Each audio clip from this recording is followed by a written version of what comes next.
are 25,000 miles of air routes in the British Empire. The safety and comfort of these routes depends largely on a network of over 80 airports scattered through 4 continents. Ground services for fueling and overhauling aircraft, for collecting and sending out weather reports by radio, for handling freight and mail, and for providing accommodation for passengers of every nationality are an essential factor of modern flying. Many of these airports have been built in the most remote parts of the world, often hundreds of miles from the nearest source of supplies. Such an airport is Sharjah, on the south coast of the Persian Gulf, midway between Basra and Karachi, a section of the Indian-Australian route which crosses the marshes of the Euphrates Delta, the sun-baked deserts of Arabia, and the barren wastes of Baluchistan. 1,700 miles of desolate and almost uninhabited country, over which our airliners fly as safely and regularly as we take our daily ride to the office. Sharjah is a hot, desolate spot on the edge of the South Arabian desert. The airport has its own engineering shop, radio office, and meteorological station. In charge is a European station superintendent. The airport is built in the shape of a square fort as a precaution against possible but improbable raids by wandering tribes of Bedouins. 2 miles distant across the glare of the desert is the Arab city, until recently a center for pirates who were active up and down the Gulf. Sharjah is still peopled by Arabs of the same Jawazmi tribes, by religion fanatical Wahhabis, but today it is ruled over by a sheikh who is friendly to the British government. To the city come camel caravans from Muscat and from distant Mulkala. They are bringing merchandise to trade in the markets or for shipment by dhow to nearby ports along the coast and across the Gulf of Persia. At the southern end of the city is the palace of the Sheikh, Sultan bin Saga, a huge medieval building with battlemented walls. Here in the gateway, a council is held each day to discuss local affairs and to settle disputes among the people.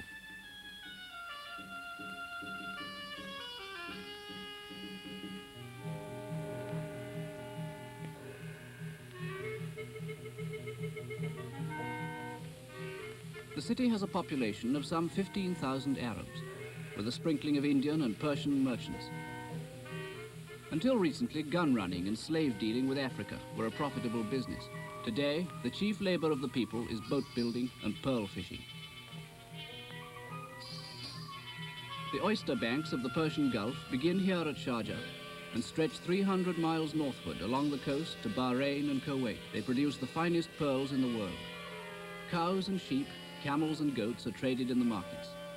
In the crowded and dark bazaars, lentils, coffee and rice and dried eggs stained with cochineal are bought and sold.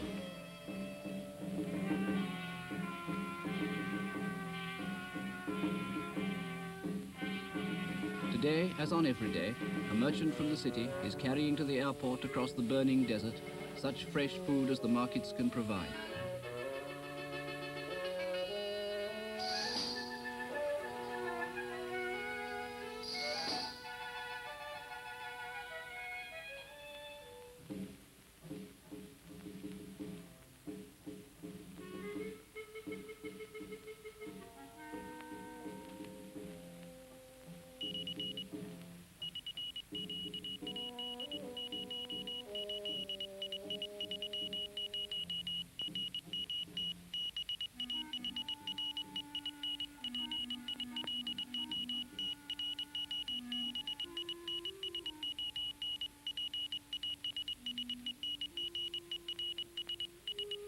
आज तुम क्या ले हो? अंडे, थोड़ी खजूर, गाय का दूध और बड़ी अच्छी मच्छी।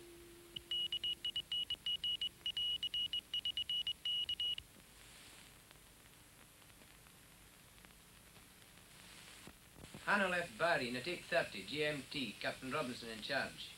With today's wind, she should be here about 5:30. If she's at all late, Mr. Smith, we'll need flares and floodlights for night landing.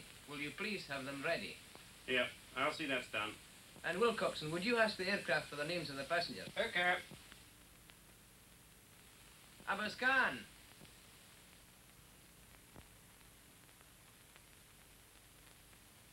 6 Saabs coming tonight. Sahib. I'll come and inspect the rooms in half an hour. Sahib. Aeroplane coming 5:30. बहुत अच्छा साहब. At once preparations begin for the arrival of the airliner. She is eastbound for India and Australia, 4 days out from England.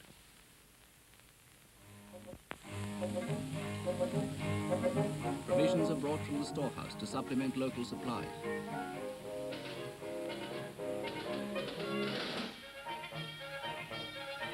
Living rooms are got ready and beds made up, because Sharjah is a night stop. All through the hot afternoon, donkeys bring cans of water from a well in the desert to fill the tank in the courtyard of the fort. Water to provide baths for the passengers and crew.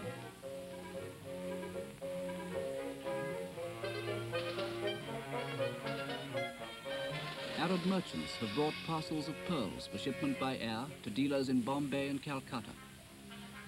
In the days before the air route, pearls were sent by sea or by long journey over land. But now the native merchants always make use of the airliners to carry their wealth. From now until the airliner departs at dawn tomorrow, the station superintendent will have no time for leisure. He must inspect the bedrooms to see that everything is in order, supervise the food, and attend to a multitude of other details. Outside, on the airport itself, another part of the organization is at work. The mobile beacon is wheeled into position. The 6,000 candle power floodlight is uncovered in case the airliner should be delayed by headwinds and so just fail to make Sharjah before sudden nightfall.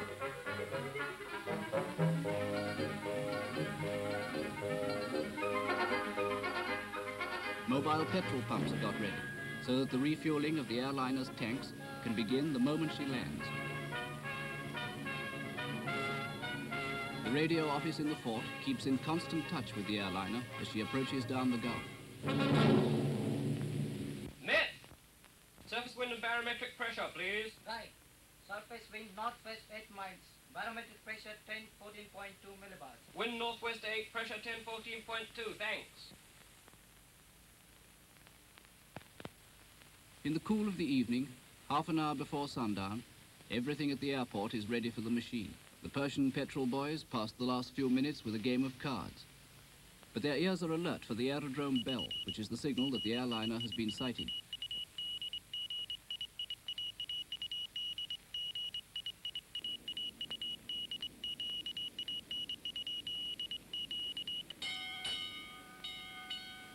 चलो चलो गंडी हो गया. क्या जल्दी अभी आता है. चलो चलो जल्दी चलो. The Arab guard provided by the Sheikh turns out to open the gates of the compound.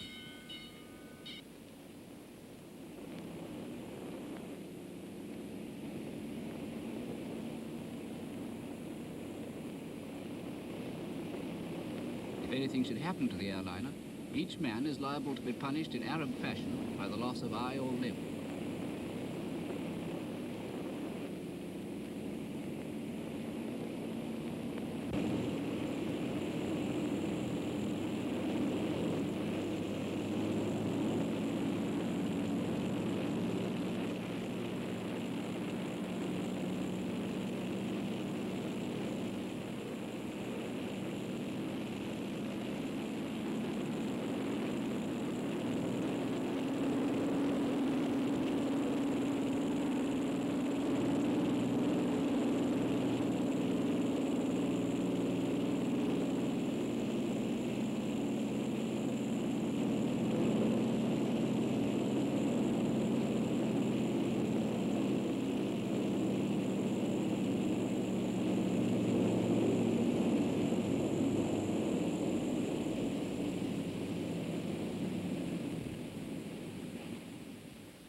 The Hanno has arrived. Passengers and crew alike. They gossip of the day's run, of things and places seen on the way. This morning they were in Baghdad, yesterday in Alexandria. The coronation was marvelous. At the Palladium, there's a new crazy show. The craziest one ever. The most ghastly epidemic of flu. My dear, I've never been sick in my life.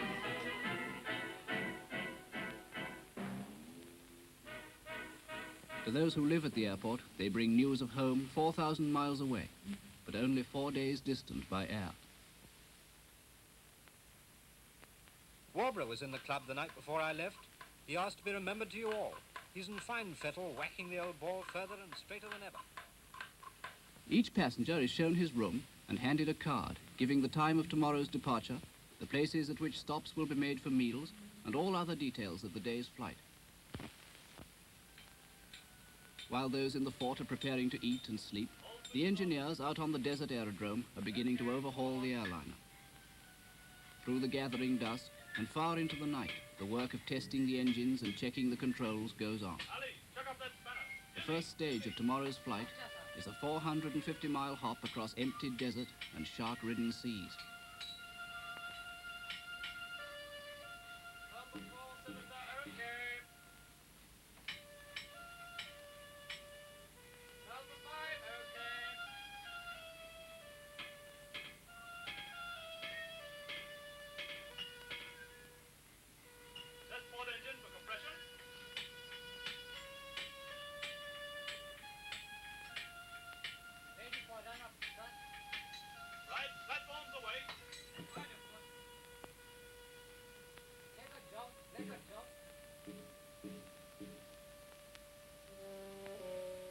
Weather conditions must be discovered.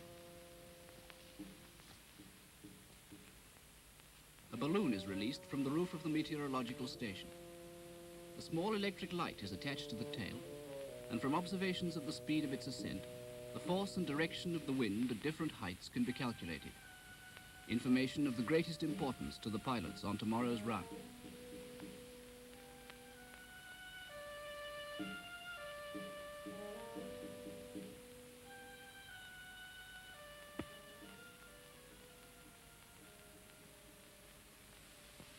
Dawn breaks over the desert.